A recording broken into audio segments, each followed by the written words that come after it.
Hey guys, Joe Miles here with Osseo Gear. This is the Mission Whitetail Podcast. We're going to be doing a deep dive into what it truly takes to kill these mature bucks. We're going to step outside the box and look at the why for gear, tactics, training, and more importantly, the mindset from over 35 years of chasing these magnificent animals all over North America. Thank you for following along and welcome to Mission Whitetail. All right, guys, Mission Whitetail Podcast. Got my buddy Adam Hayes on today. Adam's been on a bunch of them and love talking deer and prep because he's as serious as they come. And Adam, welcome back, buddy. Glad to have you.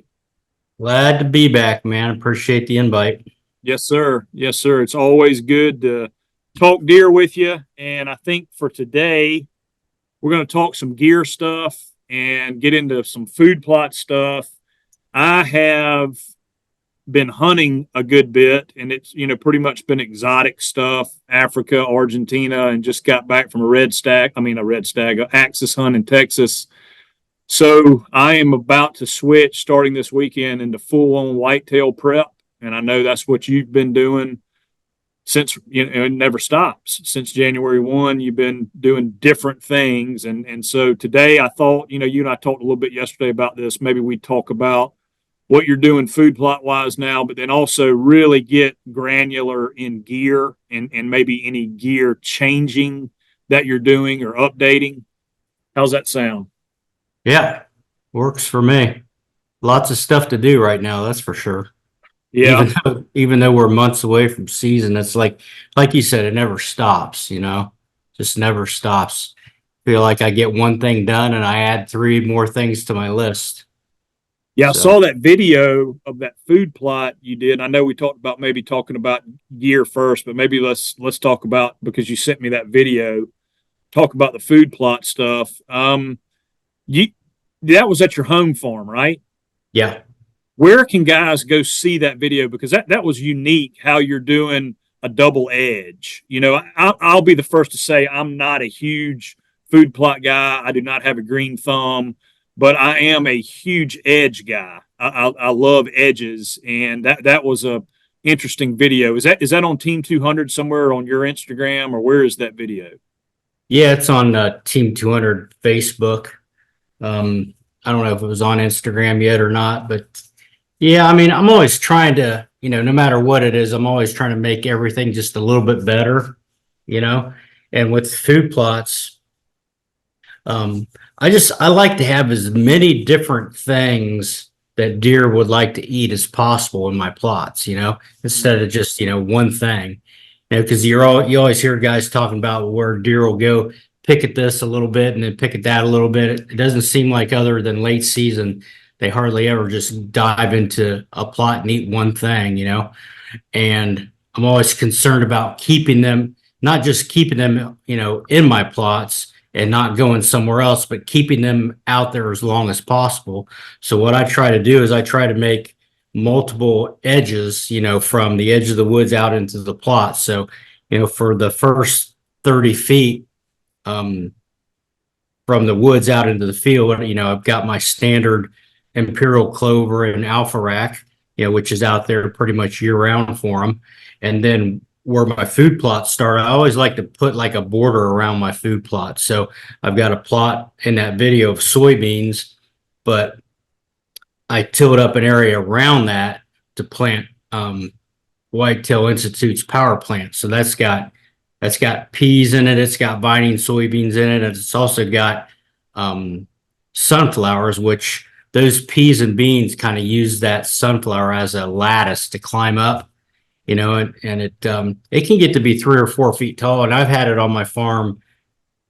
This will be the 5th year now, and the deer love that stuff. Yeah, just love it. So what it does is not only does it add, 2 or 3 other varieties of feed for the deer, like you said, it creates a secondary edge. So the deer can come out in the clover. They could, mill around in that a little bit, and then they can get into that power plant, and it's cover for them, so they feel safe, secure. Once they get past that into the soybeans, it kind of makes the bean field a little bit more secluded, but it's just making, multiple edges. So they've got, they're passing, 4 or 5 different food sources before they get, 40 yards into the field. So you got a better chance of them stopping to hit something before they actually get out into the middle of the plot and possibly get out of bow range. So it's just something I like to add to the food plots. Like I said, I like as much variety as I can. And then, the secondary edges, you and I both love love edges. Whitetails love edges. So just making multiple edges just to try to make the plot a little bit more enticing, hold them a little bit longer, make it a little bit more huntable, killable. And I bet it also takes some browse pressure off those beans. Oh yeah, big time. Yeah, because I know you work with Whitetail Institute, and Don and I are big buddies, and I normally use his stuff, his real world stuff, and I've got his soybeans. Yeah, his soybeans are what I've got planted. Yeah, and we down here in the South at the farm I hunt, the guys here use that Dixie dozen is what he calls it. So it's got 12 different varieties of seeds in it. And like you said, some of that stuff gets really tall. I think it's got some sorghum or something in it that's got some stalks. And maybe I'm wrong, maybe it's not sorghum, but I know that it gets 3 or 4 feet high. But then it lasts all the way through until February, March with the radishes or whatever else it's got in it. Again, my green thumb is not what it needs to be. That's definitely something that's lacking. But yeah, I mean it's maybe I'm just naive to it, but I thought that was super unique. Have you seen a lot of guys doing the double edge like that? Is that standard, or is that kind of Adam Hayes something you've learned over the years? I just haven't really seen that, and maybe I'm just out of the woods on that. I haven't really seen it either. What I have seen is you'll get guys that'll plant a quail strip around the edge to kind of have a soft edge to where you go from timber to 4 or 5 foot cover and then out into your plot. And I actually put a bunch of that stuff in this year around the edges of my woods, which I'm using a mixture of Don's CRP from real wood. But that stuff takes a couple of years to get going and get tall enough to where you can actually it's actually doing what you want it to. So yeah, so in the meantime, the second best thing for cover is that power plant, because it gets so tall. So I'm gonna keep doing that anyway, but I would have it would just be actually another edge. So I'd have the woods, the CRP grass, the clover, alfalfa, and just kind of stair stepping it out into the field. So it's not going from woods to flat ground. They've got cover that gets a little bit shorter as they get out into the field. So just all I'm trying to do not only is just to keep them out there and keep them attracted with that different stuff, but I want them to feel more secure and hidden when they get out of the woods. So they're more apt to come out into the plots in daylight. So especially an old big deer. Yeah. It's kind of like a twofold, deal to attract them and to make them feel safer. One thing you ought to mention here too, Adam, is this isn't a 300-acre farm. I mean, this is your home farm right there in your backyard. And what is it, 16, 18, 20 acres? No, the plot's really only about 3 acres. But I'm talking about the farm, your farm. Yeah. It's under 20. Yeah, I mean, and I mean, you've sent me pictures of deer you've had in there, and there's some hammers that have come in there. It's taken 5 years to grow some, but hopefully I can, fill my first tag this year. I've kind of been waiting and growing them and hoping I get something special around here this year. So we'll see. But yeah, it's I've always said, man, I'd rather have the right 5 acres than the wrong 500. No doubt about that. Now you got drawn in Kansas. Yep, I did. I did not. This is I was 4 for 4, so I did not get drawn in Kansas. So you're gonna start there at home, then hit Kansas maybe ruttish depending on what deer shows up where. Yeah, man, they're opened up a couple weeks before Ohio, so we'll see what happens. Yeah. The Seymour buck. You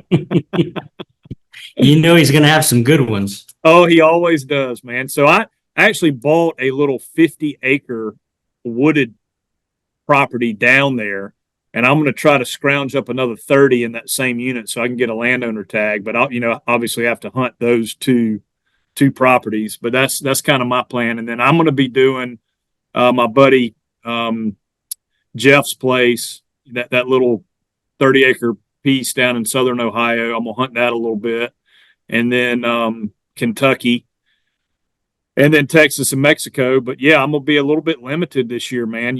When you get drawn with Seymour, you got 9,000 acres to hunt, and now I'm gonna have 80 acres in Kansas, 30 acres in Ohio, and a small place in Kentucky. I am gonna go back to Alberta. I found a guy out there, a guy I hunted sheep with years ago, recommended a young guy, and I've been talking with him quite a bit. And so gonna go up there, and he starts August 25th, so it's real early. He's kind of, believe it or not, he is kind of, if you fly into Edmonton, but he is southwest of Edmonton. We've always done kind of east towards Saskatchewan. And so this is a different area. It's kind of fringe bush / ag. So we'll see. He sounds very, very hungry. So hopefully it's not another Two Dogs event. That's what you need. That's what you need for sure. Yeah, that's right. That's exciting. I don't know what's going to happen with Alberta for me this year. I mean, there will be an opportunity there, but I'm really going to be focusing on Ohio and Illinois and Kansas. I should have some slammers to chase here in the Midwest. And I think if I do anything in Canada, it's going to be either really early or it's going to be really late and really cold. Yeah. Now, have you already got something? Have you put out a camera yet? Have you already got some growth happening there at home? Any deer you recognize by chance? Oh, I've had cameras going for a month and a half now. Okay. Yep. I've seen 2 of the 4 that I've been looking for right now. I mean, they're, I'd say they're probably like 30% into their growth right now. So you kind of have an idea what they're going to look like, but another 2 or 3 weeks, early July, you're really going to know what you're looking at for sure. That's what I wait till after July 4th. Normally I like to have here in South Carolina. I'll get everything out here before the 15th of July, and then I'm going to shoot out to Kansas and Kentucky and get those cameras set up, and that'll be more rut stuff. But yeah. It's unbelievable. I mean, it seems like, heck, the other day we were filming those interview shoots and for Team 200, and now, I mean, heck, it'll be here, for me, August 15th. I mean, that's crazy. Yeah. Summer's flying by, and it'll be here before you know it. That's what I was saying, man. Seems like, you got a lot of time, but really when you start thinking about it, there's not a whole lot of time between now and the opener. So, I got stuff that needs to get done, we're talking about cameras. I got cameras on, my feeders and on my Clover and Alpha rack right now, but I'm about to get a couple cameras out on scrapes. Actually, I've been able to.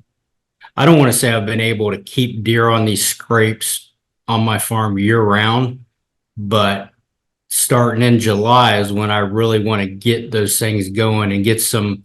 I use the raw frozen scents in them. To get them start using them. And I prefer not to make mock scrapes. I prefer, the scrapes they're already using, but there's a few spots where I want to kind of condition those deer right now to using them and checking them so that by the time season opens, they're checking them like clockwork. Yeah. And that's a big part of what I've been trying to create back here on my farm are these spots where, spots, just like that mineral deal we were talking about, that mineral strategy around bedding areas. Exact same thing, just around the food sources. There's certain trails and certain spots where I want these deer to either stop or to come through, within bow shot of my stands. And I think I'm, way ahead of the game by getting those scrapes started now, so they get used to it, they get accustomed to it. You get some great video footage off your trail cameras on those scrapes, as opposed to just a buck coming into a feeder, Yeah. So that's one big thing I'm going to be focusing on here in the next 2 weeks. I've already had my minerals out for 2 months and getting pictures on those as well. But, it's time to start thinking about, that opening week and what are these bucks going to be doing then? And how can you take advantage of that, short window you got for the opener? Because that's such a great time to kill a big deer if you've got them patterned. And, I got the food here. Next thing to do is, to get those scrapes going, get them accustomed and kind of, like I said, conditioned to using those certain trails and hitting those scrapes right now. So, July, August, September, we start the last week of September. So 90 days, 90 days to get ready. Yeah. Setting the traps. Yep. It's funny you say that, because Troy Pottinger with Whitetail Addictions, he's a big scrape guy from out in the Washington area. Northwest. Yeah, Northwest. And he sent me some of his scrape juice. I think it's going to get here today. I hope it is, because it's funny.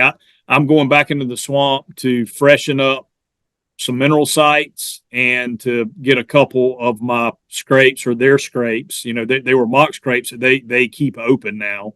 And I'm gonna put a little bit of that juice in there, because he swears by this stuff. I've never used it. I've used some raw in the past and had some luck with that with mock scrapes, but I normally just open them up and let the deer start working them. If it's a mock scrape that I've created, but yeah, I mean, it's time to set the traps. And I just did a Mission Whitetail season update, and I know you can relate to this. On this Axis hunt, the guy wanted us to hunt like this giant food plot that he had planted some sorghum in or something, and it was a big live oak tree. And the trees and the live oak trees in Texas, they don't get real tall, and they're real limby. They've got huge oak limbs that come out off of them, and there's a main trunk. And I was able to get one of the Lone Wolf 0.5 real small custom gear stands. I think you guys run those too, don't you? Yeah. Yeah, man, that's just a great little stand, especially to travel with or be mobile with, that little 0.5. So I was able to get it in the tree, and then I was able to get a saddle platform. I had a camera guy with me, Wells, and got his saddle platform in the tree. And then when I got everything set, obviously I stood in the tree and I was looking out, and man, there was 0 shooting lanes because that oak was so limby. And I'm like, we're only 10 feet off the ground, but if something comes by here into this food plot to eat, I got to be able to shoot him, right?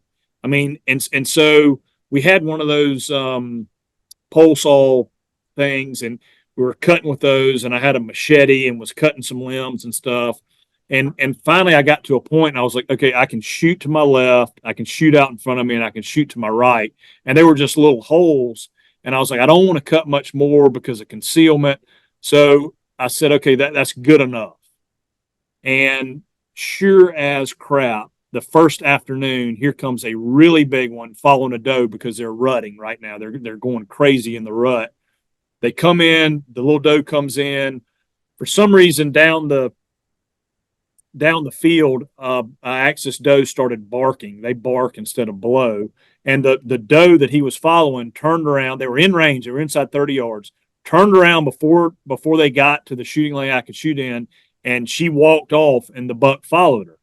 And I'm looking at it, and I've gone, if I'd cleared those 2 branches right there, they would not have messed up my concealment, and I would have been able to kill him. And then the last afternoon of the hunt, here comes a lone buck by himself, walks into the first shooting lane, and he's quartering to me. He turns to walk away. Same dadgum spot. I should have cut those 2 limbs off, and I verbally stopped him, and he stopped, but he was behind those limbs. And then he kept walking, and lo and behold, he did walk through a little gap, and I was able to get an arrow in him, and I killed him. Point being, with guys setting traps and getting everything put together right now, there's a fine line between cutting too much and not cutting enough. But I think it's very, very helpful for guys to spend a considerable amount of time in their stand looking at that and creating those lanes. Yeah. Yeah, that's actually number 2 on my list. I had my nephew Logan out here on the farm, and it's probably been almost 2 months ago, but I know I had some major stuff that I needed to trim, some big limbs. We did a lot of trimming real early. And then, right now that everything's grown and you got cover on the trees and things look completely different, I'm going to go through each stand in the next, 30 days and get up in it, make sure I can get into the stand easily and quietly. Sometimes just, clearing your way into a stand so you're not making any noise makes a huge difference. But then getting up into the stand, making sure, there's no pops or creaks with, any of, the platform, the straps, anything, and make sure, any of those limbs that need to be trimmed out, during season are done right now, because you don't want to be doing that, in September. So I'm going to be in every stand in the next 30 days and making sure it's good to go. There's nothing making any noise. I've got, clear shooting lanes, because right now is the time to do it. And that's the last thing you want to do is climb into one for the opener and have a target deer walk in and you got no shot because, you've got too much cover from the new growth this year in the way. Yeah, those are things you can control, right? That Yeah. you can control your shooting lanes and how delicate that can be. The worst thing you can do is have a big one that you've worked your butt off, come in range and not being able to get him killed. And you also don't want to look like a beacon up there where you've cut every single limb out and there's absolutely no cover for you whatsoever. And then access to getting in the stand. And those are for our fixed stands. Like I think you and I do some things very similar there. We like to have kind of our rut stands already fixed in areas that we know we're going to hunt. And then maybe early season, late season, a little more mobile, but then also always having a couple mobile sets that if we need to move, because to me, there's no question if you can get in a preset stand, you're going to be quieter and there's going to be less scent. It's not always the ability to do that, and you need to have a mobile setup, but I would much prefer to be able to sneak into a spot that's already hung, already has lanes cut, is good to go, as I would be mobile, but I certainly am mobile and do take always have a couple mobile sets with me regardless of where I go. Yeah, absolutely. And I like to take that a step further. I mean, I love having stuff pre-hung, before season, but even during season, I love to go in and hunt in the evening and then leave everything in the tree, leave my bow hanging there, leave my camera on my camera arm so I can climb in the next morning and I don't have to do anything except hook on and I'm ready to go, because there's so much crap you got to do, not just for hunting, but, to get set up for filming. And I mean, it can take, 10, 15 minutes to get all that stuff set up and you're moving, you're making noise. And it's so nice to slip in a tree in the morning and have everything already set up. And that was something I picked up from Andre back in the day. I mean, that was his go-to deal is he'd scout all day, set up, hunt that evening, leave everything in the tree, slide back in the next morning. And if he didn't get it done, tear down and do it all over again. But yeah, and scent too. I mean, if you're, I hear and I see it and I have it. Yeah, all these efficient, lightweight mobile setups that you run 3-4 sticks on and they're really light and easy to carry. But even if you're going into a preset stand and you're climbing up in the stand, you're setting up a camera arm, I know you guys use a bunch of ozonics or you're hanging a bow hanger or screw in step to hang your pack on. All of that creates heat, right? You're moving, which in return creates odor.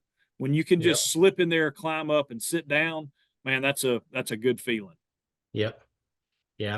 And I keep one of those 0.5s with 4 full length sticks attached to that stand during season for a mobile setup.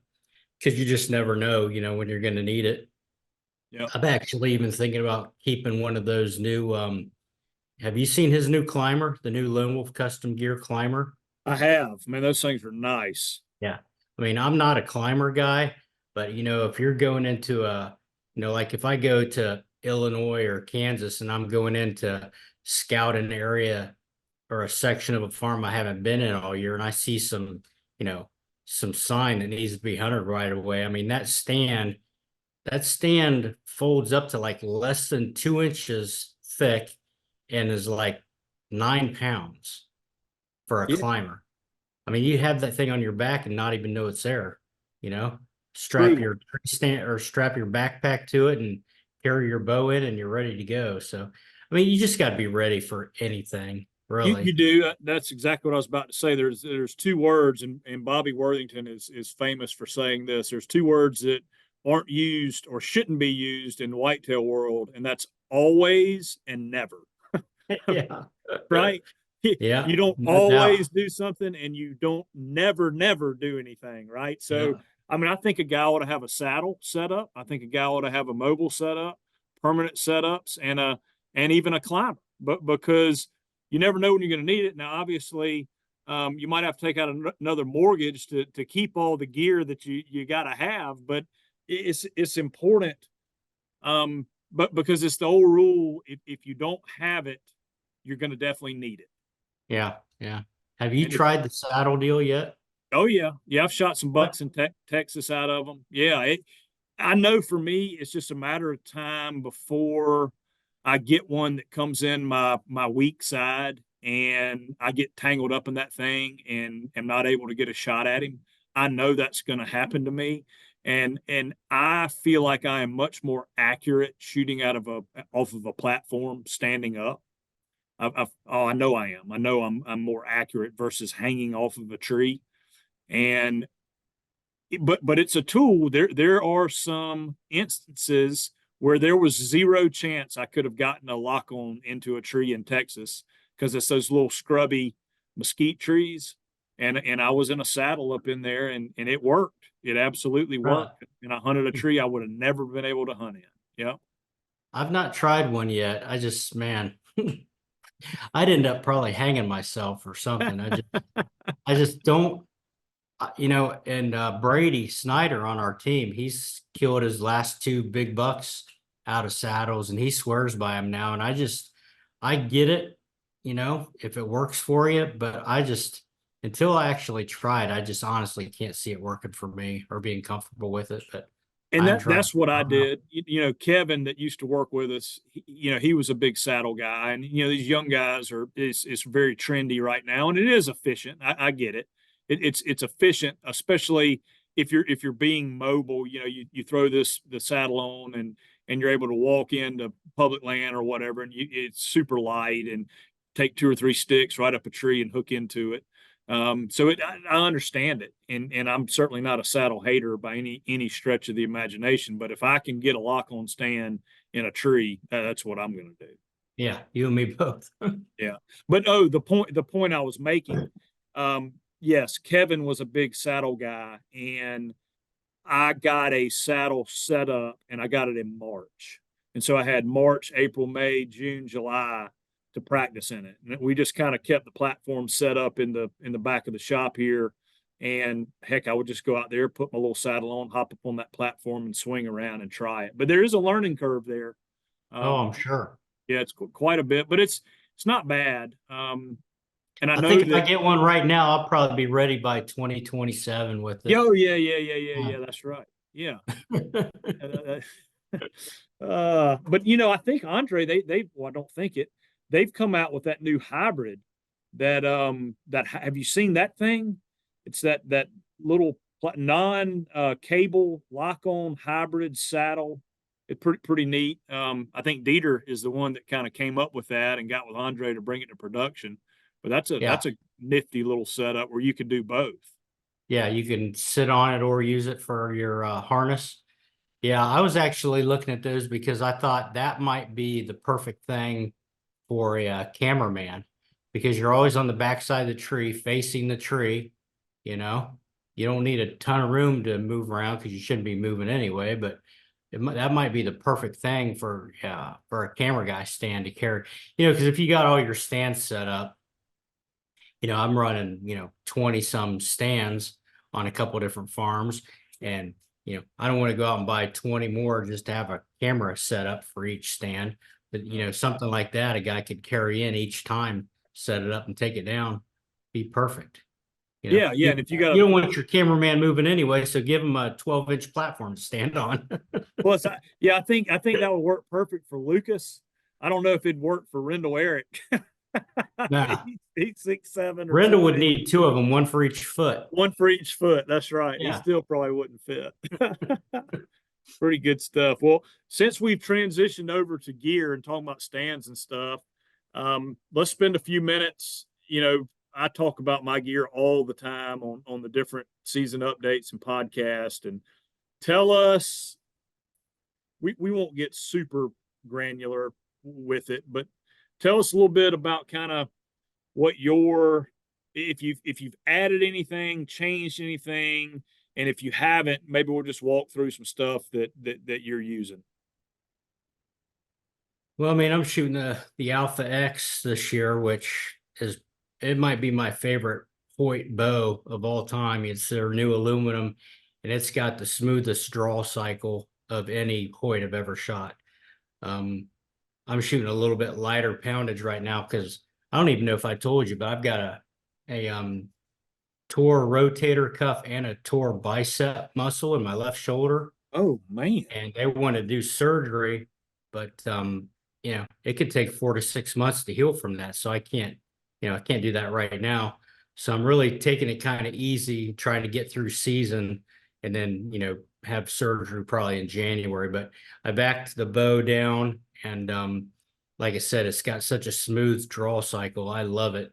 And I don't know if we talked about it before, but I did switch to that Garmin sight a couple Yeah. Oh years yeah. Yeah. I was You and going I to talked about it Yeah. because you Yep. tried it and you had some concerns about it and ended up not using it. But I think they've updated it since you used it.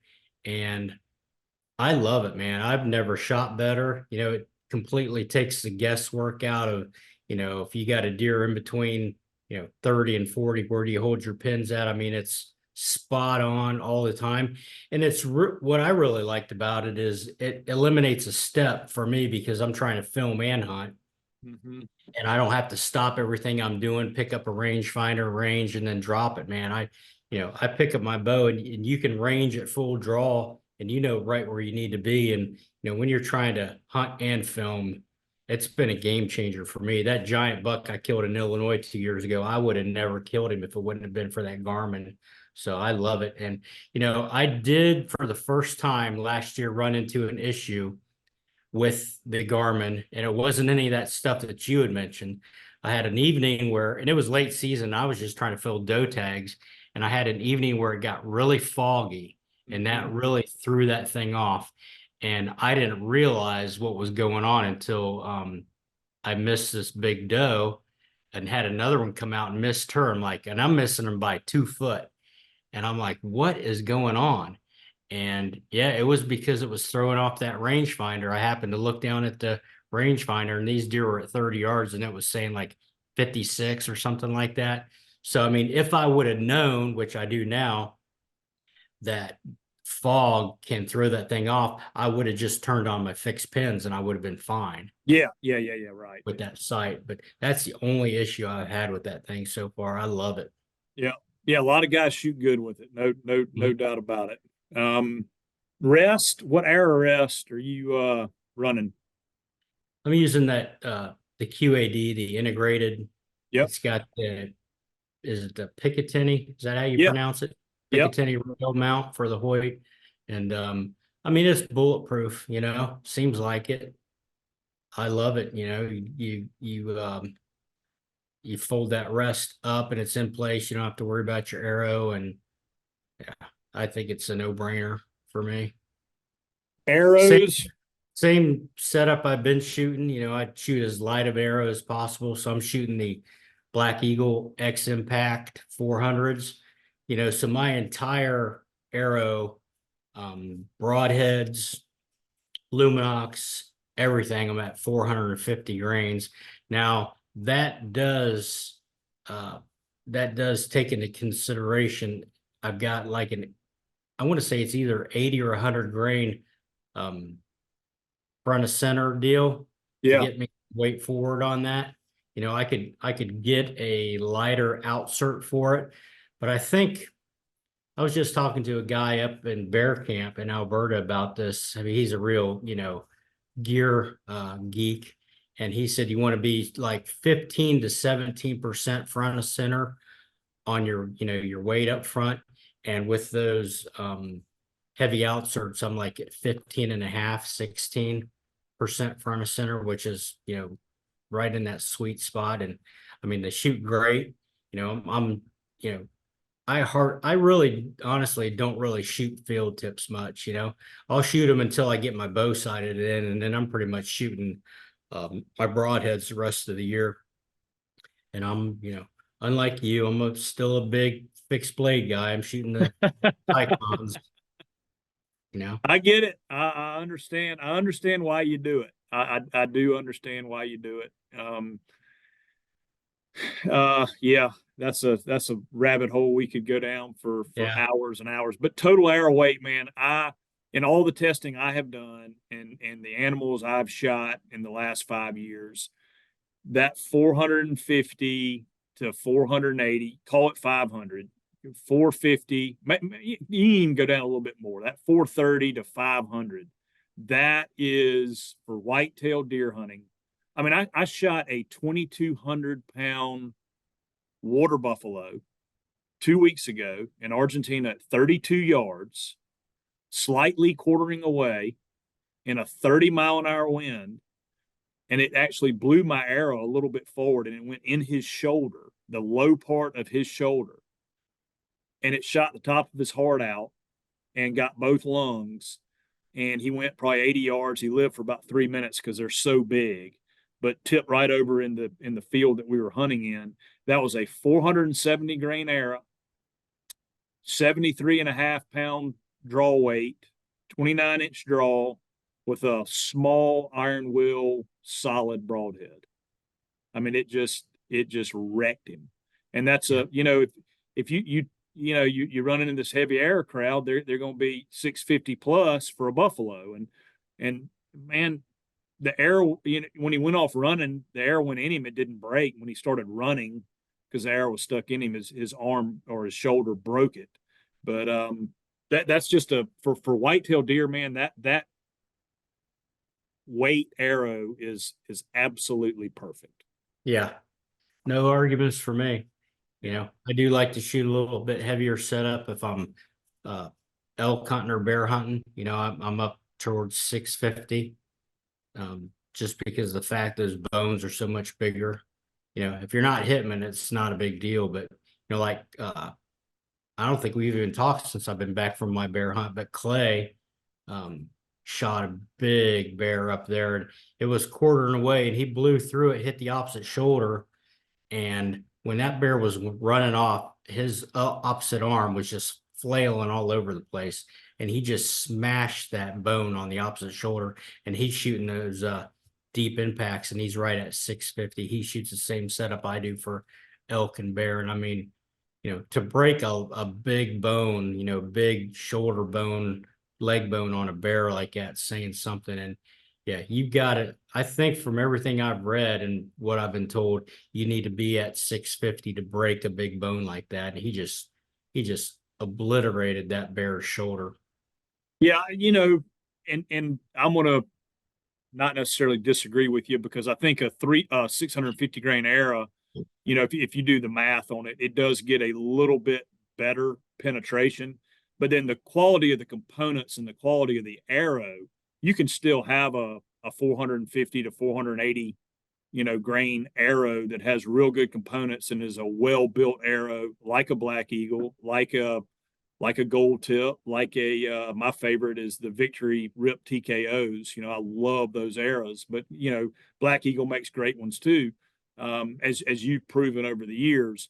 But if it's got good components and it's a good, well-built arrow, and you're shooting some speed behind it, you can still get some bone breaking and some. I mean, I shot a roan, which is a 700-pound. It's the third largest antelope in Africa at 62 yards with my 470 grain arrow, and broke both ribs, blew them apart, and that's a big animal. But yeah, I mean, without a Yeah, but doubt, you're shooting about 10 pounds more than me. I'm shooting 60 pounds right now with my shoulder. So yeah, yeah. Well, yeah, I'm shooting 13, 14 pounds more, and yeah. shooting that 470 grain arrow at 290 plus feet per second. So it's flat flying.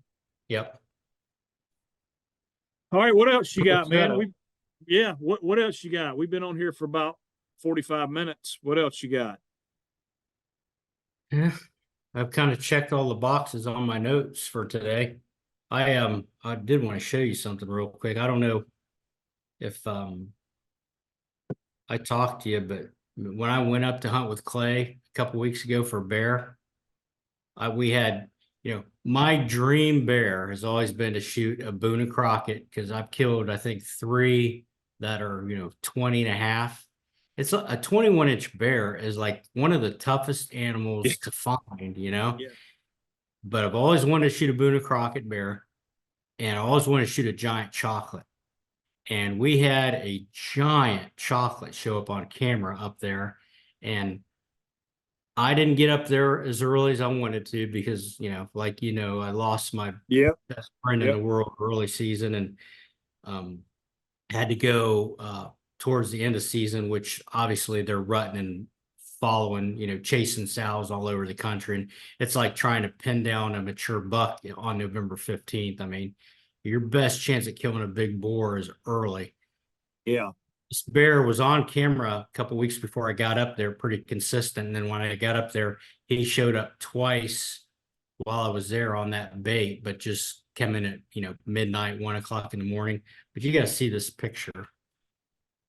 Oh my That's a gosh. that's a 50-gallon drum in front of him, and he's behind it, and he still looks like he's as big, if not bigger than that drum. Well, he looks like a grizzly bear. Yeah. That's I what he mean, looks like to me. if I've ever seen a Boone and Crockett chocolate, that is him. My gosh. Now, is the season over? Can you go back up there? Got till the end of the month. We'll see if he shows back up and gets consistent again. But if not, Clay's going to keep that bait running through the fall. So we'll see if maybe, we can get him. I mean, if that bear is showing up in September, before Oh he yeah. dips up, I'll be back up there just for that bear. So, Well, I need to text Clay and tell him that if Hayes can't make a move, that thing's coming in, there needs to be oh, that thing's coming in. Hayes will be making a move. I You know take you that to the will. bank. Yeah, I know you will. Oh, that's funny. That's good stuff. No, that's a giant, man. That is an absolute giant. And they killed more big bears this year than they've ever killed up there. I mean, it was just crazy year. I don't know how many 20-inch bears they killed, maybe 7 or 8. That is Yeah, wild. Monster. great season. Yeah, that's a bear of a lifetime right For there. sure. And you got cool mounts in your house right there where you are. I know you can't turn your computer around, but those bears that you've got mounted, I love those mounts. Oh yeah, there they are. Those half mounts. Man, Yeah, those are super cool. yeah, yeah. I like Well, those. Those are real. I've been saving the full body mount for when I kill something like that. It's coming. You're going to do it. I guarantee you did not want to shoot any other bear, and you had opportunity to shoot a bunch of other bear, and you said absolutely not. You're holding out for him or nothing. I was seeing, 6 to 10 bear every night, but not that one. Yeah. I was actually had a sow coming in every night that had 3 chocolate cubs with her. Wow. So I know that, I know That's where they daddy. came from. Yeah. Yeah, that's daddy. Well, man, I Yep. hope you get him. That'd be awesome. Me too, man. Like I said, that's a bear of a lifetime. You have to get you up there, get you on another bear hunt. Doesn't Chop need to shoot a bear?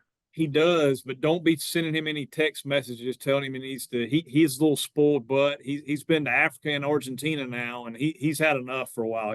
He's 20, living in an apartment, and it's time for him to start taking his old man on hunts. I'm tired of hauling him around. Right. Maybe next spring. That's right. Yeah, yeah. I need to get him. He'd love that. He's bow hunting now, so it'd be a lot of fun. Mm-hmm. Yeah, all three of us in bear camp. That'd be good. Yeah, it's a great camp. Great camp, great people, great food, and great hunting, man. That's world-class bear hunting up there. Cool, brother. Well, I'll let you get off of here, and we'll do another one real soon, buddy. I appreciate it. And guys, as always, any questions or want to follow up with anything on this, shoot us an email, joe@ociogear.com, and we'll get them answered. Thanks, guys. We appreciate it. Thanks, man.